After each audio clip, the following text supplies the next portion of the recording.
Dear viewers, welcome to my YouTube channel Mohan's multiverse. आज मैं आपको हिस्ट्री के कुछ इम्पोर्टेंट बातें बताने जा रहा हूँ। भारत के गवर्नर जनरल, आज हम जो बताएंगे भारत के गवर्नर जनरल के बारे में बताएंगे, जो कि बहुत ही इंपॉर्टेंट टॉपिक है।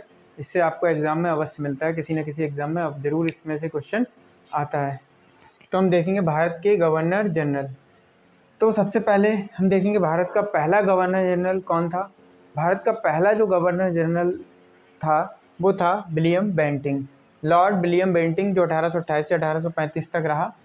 उसने कई काम किए, जिनमें से एक था समाज सुधार। समाज सुधार में सती प्रथा निषेध किया उसने। सती प्रथा जो बहुत ही खराब कुप्रथा थी, उसको हटाने में योगदान दिया। और इसके अलावा ठगों को भी हटाने में इसने योगदान दिया। जो ठग चलते थे, जो लूट लेते थे, किसी को भी ठग लेते थे, तो उसको भी हटाया। और इसके अलावा सती प्रथा निषेध भी इन्होंने 1829 में किया।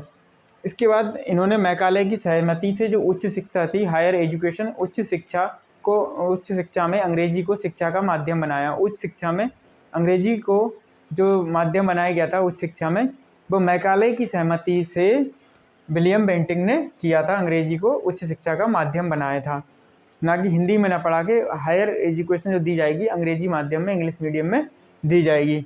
इसके अलावा इन्होंने शिशु बालिका हत्या, जो इन्फेंटिसाइड जो होता था, जो फीमेल इन्फेंटिसाइड, जो बालिका का जन्म होते ही उसे मार दिया जाता था, तो वो शिशु बालिका हत्या निषेध भी इन्होंने किया। इसके अलावा बाल बलि जो चलती थी, बालकों की बलि चढ़ा दी जाती थी, तो इन्होंने चाइल्ड सेक्रीफाइस को भी दूर किया।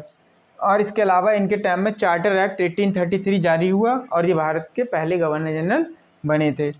तो चार्टर एक्ट 1833 भी इन्हीं के टाइम में पास हुआ। इसके अलावा ये जो थे लॉर्ड विलियम बेंटिंग को फर्स्ट गवर्नर जनरल भारत का माना जाता है।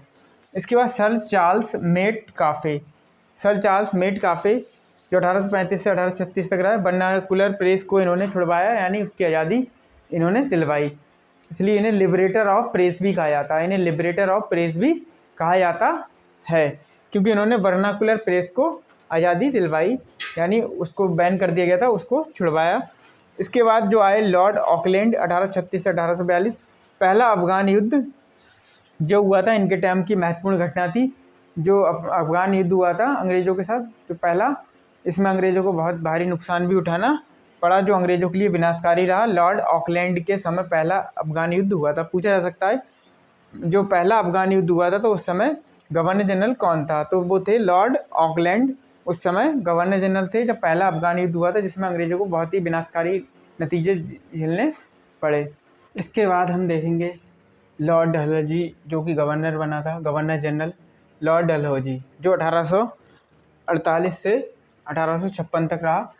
इसके समय में जो महत्वपूर्ण काम हुआ था, रेलगाड़ी चली थी 1853 में, मुंबई से ठाणे के बीच में जो रेलगाड़ी चली थी। इसके बाद टेलीग्राफ लाइन जो थी वो भी उसी साल 1853 में बनना शुरू हुई थी। टेलीग्राफ लाइन्स पढ़ना शुरू हुई थी, जो 1853 में ही हुई थी।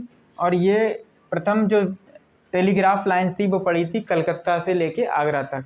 कलकत्ता से आगरा तक पहली टेलीग्राफ लाइन्स पड़ी थी। इसके बाद इनका जो महत्वपूर्ण जो इनका इवेंट था इनके गवर्नर जनरल रहते हुए, वो थी हड़प नीति, डॉक्ट्रिन ऑफ लाप्से। डॉक्ट्रिन ऑफ लाप्से यानी जिससे इन्होंने कई जो ज़िले थे उनको अपने अधीन कर लिया, जिनमें सतारा, जयपुर, संबलपुर, उदयपुर, झांसी, नागपुर आदि जो थे उन्होंने वो हड़प लिए, और यानी अपने अधीन ले लिए, इसलिए इसको हड़प नीति नाम दिया गया। इसके अलावा इनके समय में जो महत्वपूर्ण काम हुए थे, कराची और मुंबई बंदरगाह को स्थापित किया गया और उसको विकसित किया गया। पहले से था लेकिन उसको विकसित करने में जो योगदान था लॉर्ड डलहौजी का था। इसके अलावा इन्होंने शिमला को गर्मियों की राजधानी बनाया था, गर्मियों में राजधानी शिमला को बनाया था। इसके अलावा इन्होंने महत्वपूर्ण काम किया था, इंजीनियरिंग कॉलेज रुड़की की शुरुआत इन्हीं के टाइम में हुई थी, बहुत ही महत्वपूर्ण। लॉर्ड डलहौजी के समय में जो बहुत ही उत्तर प्रदेश में फेमस है इंजीनियरिंग कॉलेज रुड़की, उसकी शुरुआत भी इन्हीं के टाइम में रुड़की की हुई थी। इसके बाद 1854 का जो वुड घोषणा पत्र था वो जारी हुआ था इन्हीं के समय में। वुड घोषणा पत्र जारी हुआ था, जो शिक्षा से संबंधित था, जो प्राइमरी से लेके यूनिवर्सिटी तक का उसमें जो विधान किया गया था, शिक्षा से संबंधित नियम बनाए गए थे। वुड घोषणा पत्र जारी हुआ था 1854 में, जिसे वुड डिस्पैच भी कहा जाता है। इसके अलावा ईश्वर चंद्र विद्यासागर, जो महान जो समाज सुधारक ईश्वर चंद्र विद्यासागर, उनके प्रयास से विधवा पुनर्विवाह एक्ट 1856 जारी किया गया। विधवा पुनर्विवाह एक्ट 1856 जो इन्हीं के ईश्वर चंद्र विद्यासागर के प्रयास से इनके समय में ही वो पारित हुआ था 1856 का एक्ट विधवा पुनर्विवाह। इस तरह लॉर्ड डलहौजी के समय में काफ़ी इवेंट हुए, काफ़ी इम्पोर्टेंट घटनाएं हुई। तो इस तरह हमने ये कुछ गवर्नर जनरल देखे। इसके बाद 1857 की क्रांति स्टार्ट हो गई थी, जिसके बारे में भी हम आपको आगे के वीडियो में बताएंगे। अगर अच्छा लगा हो तो लाइक ज़रूर कीजिए और अपने फ्रेंड्स को शेयर कीजिए, जिससे वो भी नॉलेज गेन कर सकें। अगर अच्छा लगा, अगर चैनल को सब्सक्राइब नहीं किया है तो प्लीज़ सब्सक्राइब माय चैनल, जिससे आने वाले सभी वीडियो कंटिन्यू देख सकें। Thanks for watching.